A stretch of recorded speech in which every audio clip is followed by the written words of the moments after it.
How has this offseason gone from a player's perspective?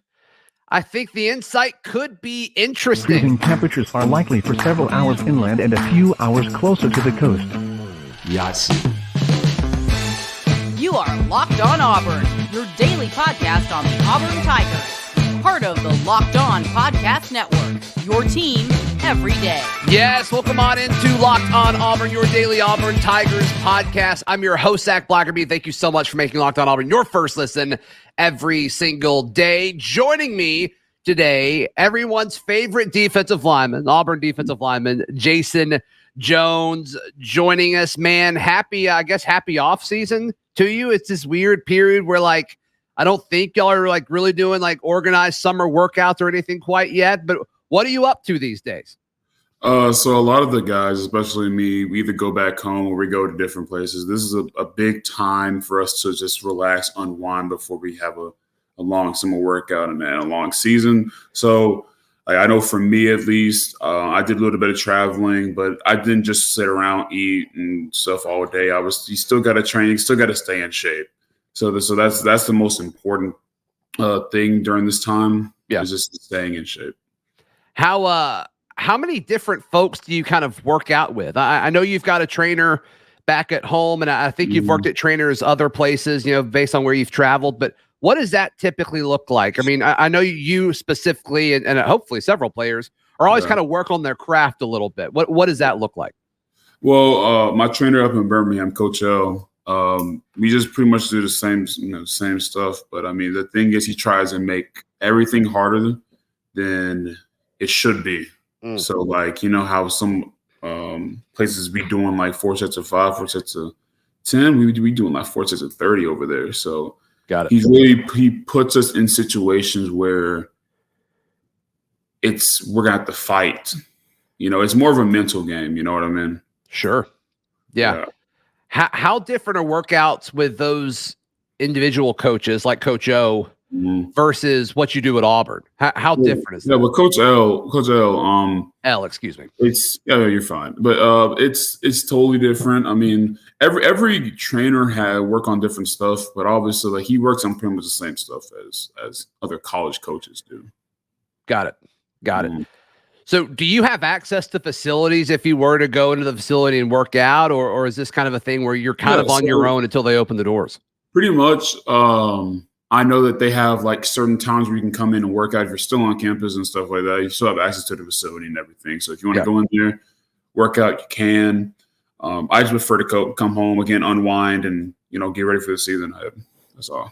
Yeah, sure. Like you said, that's a huge mental part of it, I'm sure. So you've been on both sides of what a lot of new teammates of yours are going through with the whole transfer thing. Of course, you transferred to Auburn from Oregon. Do you kind of play a role in welcoming folks that come in, or are you kind of once we're practicing, once we're working out, those relationships will happen in due time? I mean, obviously those relationships will happen in due time because, y'all aren't familiar with each other, but it's always good to get to know your teammates right then and there. Yeah. Especially on that first day when y'all come back off of not summer workouts, but the little break that we do get. Sure. And just at least introduce yourself, your name, where you're from, that type of stuff. So it ain't you got to earn your respect type of thing around here. If we're going to be family, we got to act like family. I like that. Have you ever been in a situation where you're right now we're looking at 20 transfers that are coming in, and I think it's 21 kids coming from the high school ranks, and some of those went through spring, sure. But I mean, you're looking at from last year to this year, 40 plus new teammates from a year ago. I mean, have you ever been part of a turnover that's pretty remarkable. First off, I've never seen that before. So that's news to me. 21 and 20. But no, I'm not. I mean, the teams look totally different, but that's just even more of a reason to try and bond with your teammates. You got to get to know everyone as quick as possible because guess what? The season's going to be here in about 2 months, 2, 3, 4 months. So you got to, it's going to come quick. Yeah. We're recording this Thursday morning, and Auburn football's social media accounts, they put out a quick video with Hugh Freeze saying it's 100 days. So when this drops, so it'll be less than 100 days towards the season.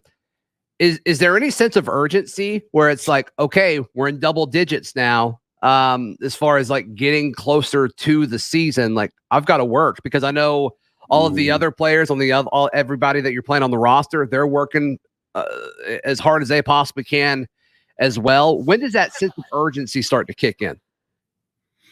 I mean, I think for me, at least, it kicks in right when you go back to school, or like right as before you go back to school. Like, so like now, like something like now, it's just like, okay, we're getting closer and closer. We're getting to summer camp now. Like, summer camp's going to go by quick. It's only a few months. It's only a few weeks.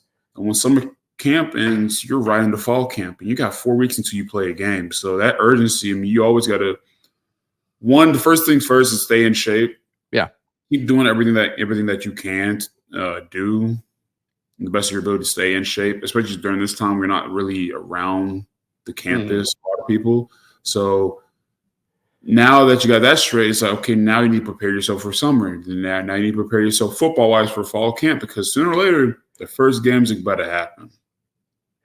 Yeah, which is the goal and all of this, right? So when you look at, I mean, how y'all schedule shapes up, you've got two opponents that I think y'all are significantly more talented than. Then you go to Cal, which is kind of a unique experience. Maybe a little less for you because you spent time at Oregon and you've got.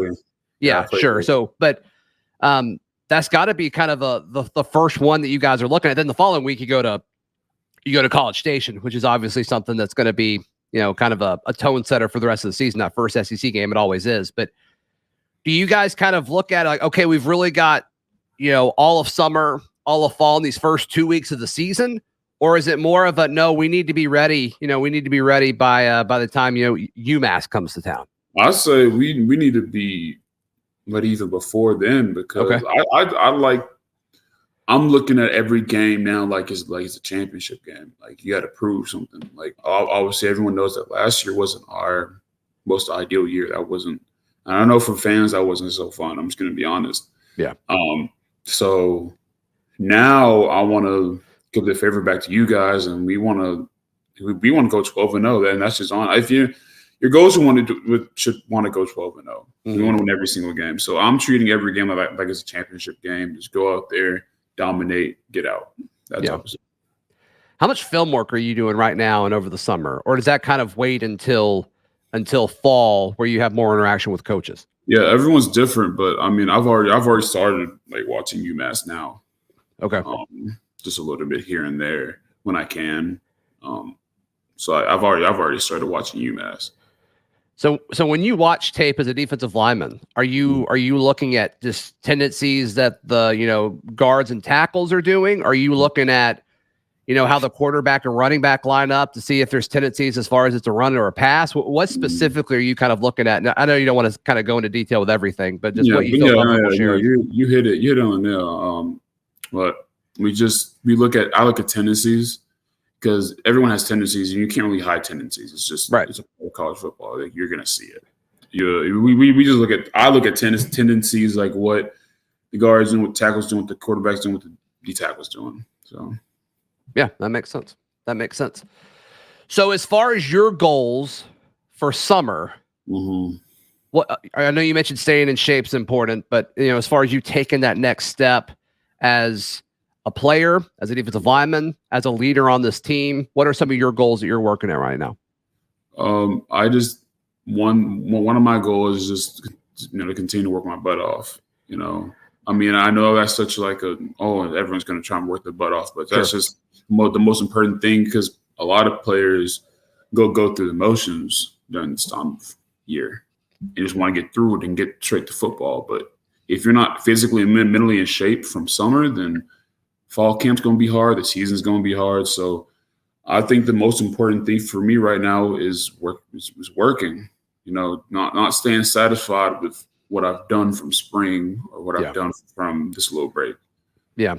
During this break, are there certain teammates you're talking to more than others? Are you kind of messaging with the other defensive linemen, or what does your communication look like? So I've tried recently. I've stayed in contact with Garrett. Me and him talked a little bit. Coach Garrett. I talked to. I was just about to message Marcus Harris. I messaged Rogers, and just checking in on them, seeing how they're doing, and seeing how their progression going, and just telling them, like, we got to keep working. Like, we set the tone for spring. We got to keep rolling. Can't stay satisfied. Yeah.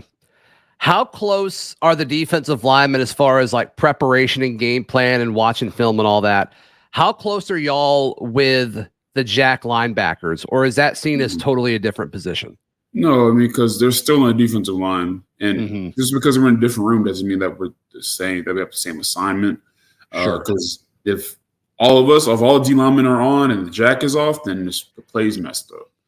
So everyone's like, especially the Jack and the D line, we're all together in a sense. We all get taught the same stuff. So I mean, we're all in the same boat here. Yeah, and obviously that position's gotten some new faces coming in. Yeah. Jaden McLeod, the transfer from App State. Steve Sings, who played for Garrett and Freeze at Liberty, the last few seasons. He'll come in as well, and so it'll be interesting to see what all they add to that defensive front. Yeah, I watched a lot of film on the Appalachian State kid, and he can play. He can really play. He can get strong hands, great leverage, all that. Can pass rush. He can do it all. Yeah. Same thing with the Liberty guy. He's a really good pass rusher. He can get into the backfield. Yep, for sure. Jayson, thank you for your time as always, my friend, and best of luck to you before you kind of come back and hit it hard this summer, man. Thanks. Yeah, thank you. And we will see you guys tomorrow. This has been Locked On Auburn.